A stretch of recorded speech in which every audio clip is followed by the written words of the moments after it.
Assalamualaikum warahmatullahi wabarakatuh. Berjumpa kembali di Ato Alim Channel yang keren ini. Saya Abdul Halim, ahli hukum dan pengamat sosial keagamaan. Sahabat sekalian, dimanapun Anda berada, kita berharap semuanya dalam keadaan sehat walafiat, tidak ada kurang satu apapun. Pada kesempatan ini, sahabat sekalian, kita akan melanjutkan diskusi terkait dengan pesantren Az-Zaitun yang masih menjadi kontroversial atau masih perbincangan publik. Kita coba melihat beberapa hari berikut ini adalah terkait dengan berita-berita. Ada berita yang muncul yaitu silaturahmi Kepala Kanwil Kementerian Agama Jawa Barat kepada Syekh Az-Zaitun. Ini bahkan di akun resmi YouTube-nya Az-Zaitun, pesantren Az-Zaitun ini disiarkan. Kita lihat bagaimana pesantren ini mengunjungi. Jadi berarti ini adalah sehari sebelumnya sudah datang juga Kepala Kementerian Agama Kabupaten Indramayu. Kemudian kemarin adalah yang terbaru adalah daripada Kanwil Kementerian Agama Provinsi Jawa Barat. Dalam hal ini kalau saya tidak salah namanya adalah Bapak Haji Azam Mustajam. Nah ini apa nanti yang diperbincangkan atau bagaimana nanti akan kita kuliti atau kita satu persatu. Berita yang kedua kita lihat Republika ya.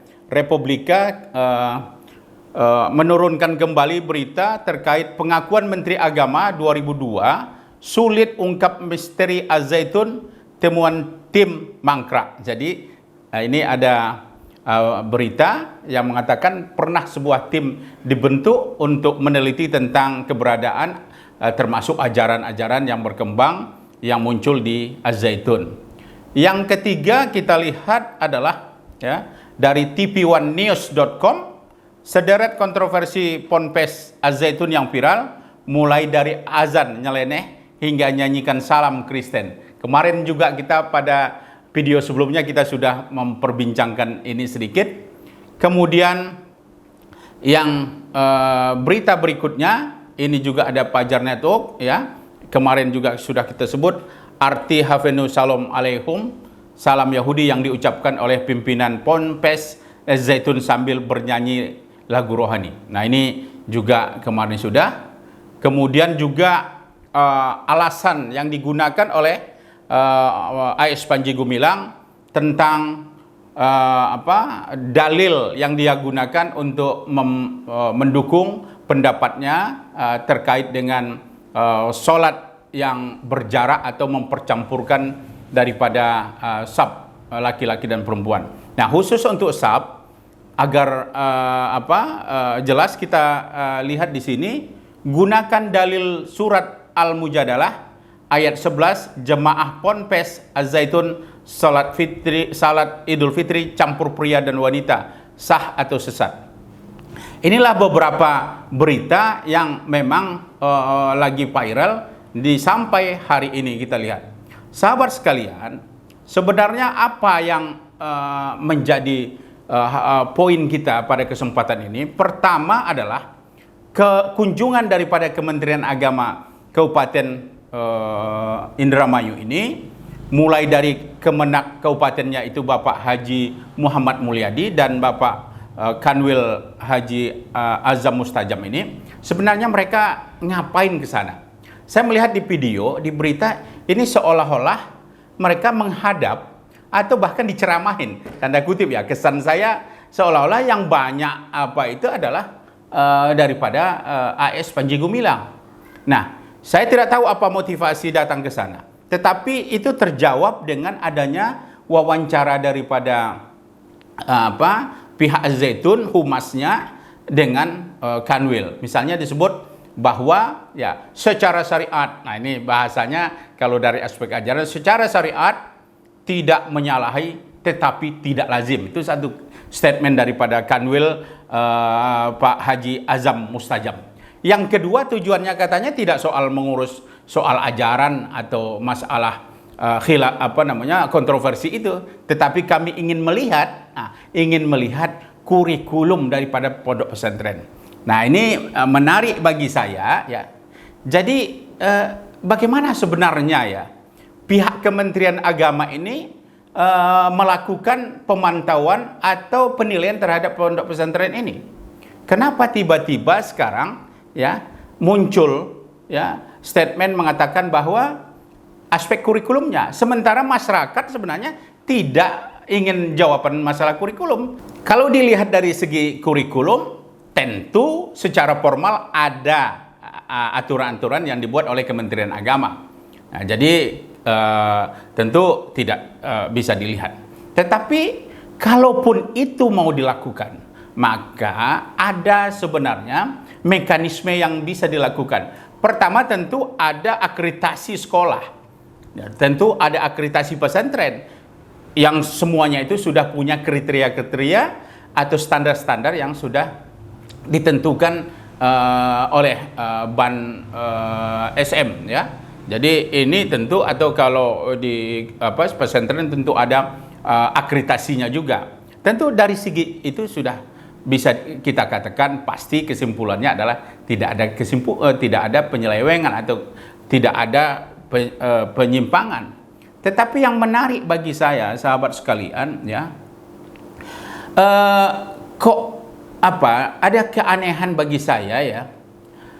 Kenapa ya pihak Kementerian Agama itu tidak mencoba melihat keluhan masyarakat ya yang selama ini mengeluh persoalan Az-Zaitun. Nah, oke, dijawab kemarin oleh Kanwil bahwa itu bukan kewenangan kami kalau menyangkut ajaran. Itu katanya MUI. Oke, kalau seperti itu. Kalau begitu kenapa mesti datang pada saat ini? Silakan saja lakukan audit, evaluasi terhadap kurikulum, terhadap proses belajar mengajar dan standar-standar tenaga pengajar atau guru dan lain-lain. Silakan, itu tidak hal yang saya pikir memang harus dilakukan. Tetapi yang dituntut masyarakat sekarang adalah dengan disiarkannya sholat Idul Fitri, dengan disiarkannya salam alaihim itu, kemudian disiarkannya secara melalui media terkait dengan saf ya yang berjarak dan perempuan duduk di berada di saf yang di depan, maka tentu ini adalah bagian daripada upaya mereka membangun agar masyarakat itu tahu, gini loh karakter daripada Az-Zaitun. Nah, oke, kalau memang seperti itu pemahaman cara prakteknya, tentu harusnya AS Panji Gumilang, Pak AS Panji Gumilang ini masukkan itu dalam kurikulumnya. Jadi jangan kalau itu yang mau dilakukan, pemikiran seperti itu masuk ke dalam kurikulum. Termasuk misalnya kalau mengajarkan fikih nanti di dalam sekolah itu ya diajarkan juga terkait misalnya perempuan jadi khotib. Nah, ini yang harusnya dilihat.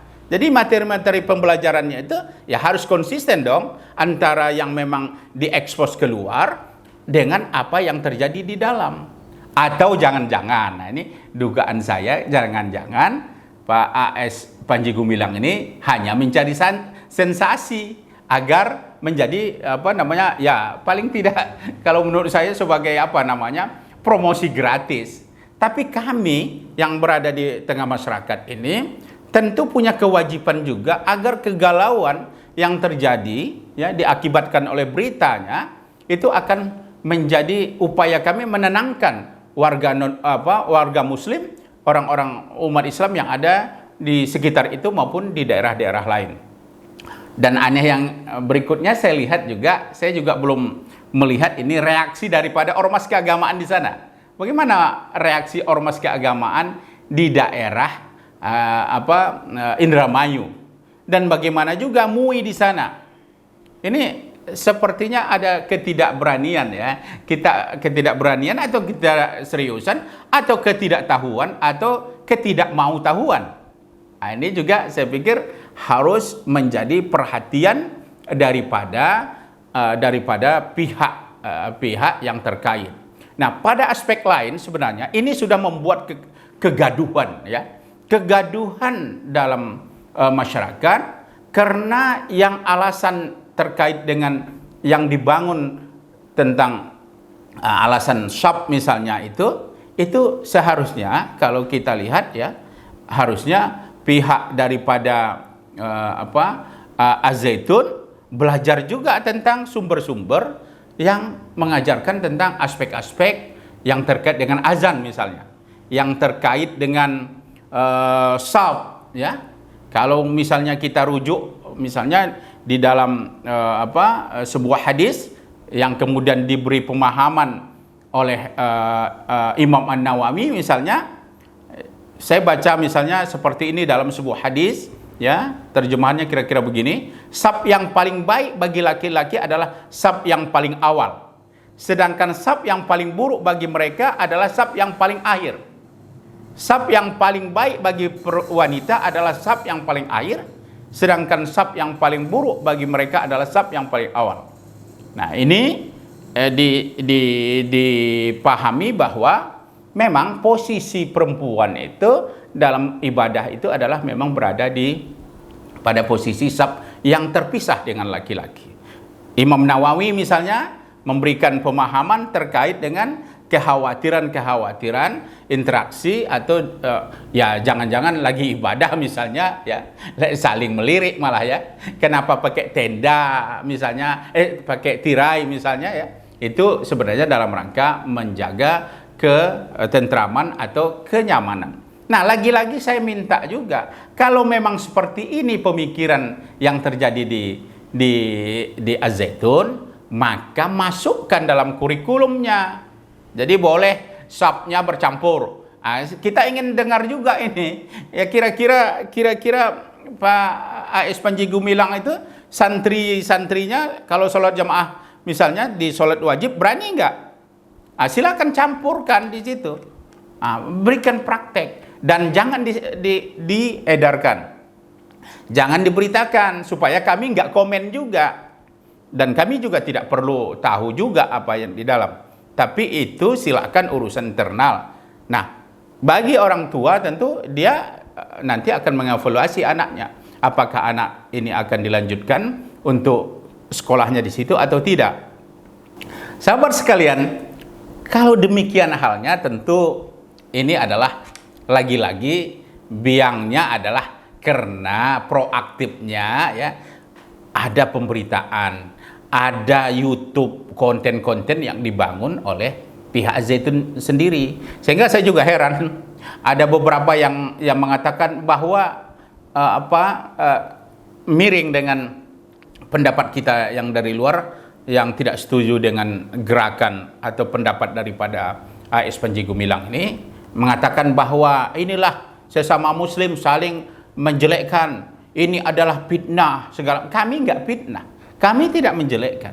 Berita itu sudah berkembang dan menjadi tanggung jawab publik dan masyarakat. Jadi kalau tidak ingin dikomentari, tidak ingin diberikan penilaian, maka lakukan di dalam. Nanti Anda pertanggungjawabkan kepada Allah Subhanahu wa taala dan tanggung jawab di dalam. Saya juga belum pernah mendengar pendapat dari gurunya di dalam itu. Bagaimana respon gurunya di dalam terhadap praktek-praktek seperti itu? Saya khawatir gurunya takut. Nah, takut atau tidak setuju tapi diam. Nah, atau memang sependapat. Kalau sependapat ya tulislah dalam bentuk buku, tulislah dalam bentuk diktat, buku ajar bahwa pendapat Az-Zaitun tentang beragama itu, kaitan beragama itu seperti ini. Jadi inilah sebenarnya yang kita harapkan, bagaimana pihak Az-Zaitun ya menuliskan itu secara rinci, memperjelas metode ijtihadnya, melihatkan cara dalil-dalil atau nas yang digunakan, kemudian menggunakan argumentasinya itu harus jelas. Jadi nanti baru kita katakan bahwa oh ada yang seperti ini. Nah, sahabat sekalian, ini kontroversi seperti ini sebenarnya wilayah daripada masalah ibadah. Dalam masalah ibadah, lagi-lagi ingin saya katakan, la majalul ijtihad. Tolong masalah ibadah inti kita jangan dikreasi-kreasi. Itu tidak bagian daripada ijtihad. Kalau soal ibadah itu adalah statis. Jadi dia stagnan seperti itu. Tidak berubah. Dari dulu cara sholat, dari dulu cara kita bersab, khutbah, ya laki-laki segala macam. Kalau ada mempraktekkan itu silakan. Perempuan boleh khutbah sebagai khotib, ya. Sejauh ini yang kami pahami, silakan untuk kaumnya. Meskipun ada pendapat-pendapat, misalnya ya dari beberapa intelektual internasional, seorang perempuan intelektual juga yang mengatakan boleh, silakan. Tapi praktekkan saja dulu di daerah Anda. Jangan menjual ide itu, Anda sendiri tidak mempraktekkan terhadap pendapat itu. Jadi jangan kita hanya mempraktekkan menceritakan, tapi kita tidak praktekkan. Nah, lagi-lagi sahabat sekalian, kita tidak ingin berdebat dalam pengertian debat kusir, tetapi silakan nanti melalui MUI, silakan melalui perguruan tinggi, kita minta penjelasan pendapat daripada AS Gumilang dan guru-guru di sana terkait isu-isu itu. Misalnya soal azan, soal assalamualaikum yang juga dipakai salam Yahudi, soal sop yang dijarangkan. Nah, ini soal sop yang dijarangkan ini juga, ini ada kesalahan dalam memahami, kesalahan dalam versi kami lah tentunya. Kalau misalnya ayat yang disebutkan sebagai alasan untuk berlapang-lapang dalam sholat, itu misalnya disebutkan ya ayyuhallazina amanu iza qila lakum tafassahu fil majalisi famsahu yapsahullahu lakum wa iza qila ansuzu fansuzu yarfa'illahu allazina amanu minkum wallazina utul ilma darajat. Ini ayat ini sebenarnya ya pelajarin dong tentang asbabun nuzulnya, konteksnya, bagaimana ayat itu turun, dan lihat juga, dan bahkan dengan jelas di situ ini adalah konteks majelis ketika Rasulullah SAW ya dalam perkumpulan seperti itu, para sahabat kalau ada pengajian, ada pencerahan dari Rasulullah, ini para sahabat berebut duduk, ya. Berebut duduk, ingin lebih dekat dengan Nabi, ingin lebih di depan. Ini dalam konteks majelis. Dan akhirnya dibuatlah ayat ini turun. Dan bahkan juga dijelaskan pada hadis lain itu, bagaimana kita memberikan kesempatan kepada yang lain untuk bisa mendapatkan saf juga. Tetapi konteksnya adalah majelis. Majelis di sini adalah dibuktikan dengan asbabun nuzul, kemudian juga dibuktikan dengan yarfa'illahul ladzina amanu minkum wallazina utul ilma darajat. Ini adalah konteksnya, bukan ibadah. Jadi ini nanti kita diskusikanlah. Saya pikir, tapi saya nggak perlu datang secara pribadi ke Al-Zaitun. Ini enggak perlu kita datang. Silakan, seperti ada di YouTube, di beberapa komen saya baca, silakan datang ke Al-Zaitun untuk tabayun. Enggak perlu kami begitu. Ada nanti pihak yang mencoba untuk tukar ilmu, tukar pengalaman. Saya pikir pesantren-pesantren lain enggak ada yang seperti ini. Puluhan ribu. Ya, kalau nggak salah saya, kalau data-data itu sekitar 17.000 ya pesantren-pesantren, nggak ada yang menerapkan seperti ini. Hanya satu ini aja, nggak ada yang seperti itu. Nah, kita coba diskusikan, mau nggak AS Panji Gumilang itu dan guru-guru itu membuat forum, nggak usah di Al-Zaitun, nanti Pemda Indramayu menyediakan tempat. Atau perguruan tinggi di Bandung misalnya menyediakan tempat untuk, dan silakan buat dasar pemikiran itu secara tertulis, argumentasinya, dalil yang digunakan, dan kitab-kitab rujukannya supaya kami paham, ya, supaya paham kita apa sebenarnya yang menjadi alasan atau argumentasi. Kami tidak ingin menjelekkan atau memfitnah atau apalagi menghinakan, tidak. Tapi kami ingin memberikan penjelasan bahwa sebenarnya ada kesalahan metode di sini. Ayat-ayat yang seharusnya ibadah itu, kalau dalam soal ibadah, ayat-ayatnya itu sudah tafsili, rinci, qat'i. Itu memang seperti itu. Jadi kalau di dalam kaidahnya kita sudah sebutkan juga al-aslu fil ibadah at-tahrim. Jadi kalau enggak ada perintah dalam nas, dalam perintah agama terkait dengan ibadah, itu enggak boleh dilaksanakan. Nah, beda dengan ibadah muamalah. Itu boleh asalnya al-aslu fil muamalah al-ibahah. Ini barangkali yang penting. Oleh sebab itu, saya juga tidak menuntut terlalu jauh, karena saya tahu background daripada pendidikan daripada AS Panji Gumilang ini bukan fakultas syariah, ya, bukan dari apa, tapi fakultas adab, yang kebetulan juga tentu dari sebuah perguruan tinggi Islam juga. Tapi kita tidak pernah mencatat bahwa dia ahli agama misalnya.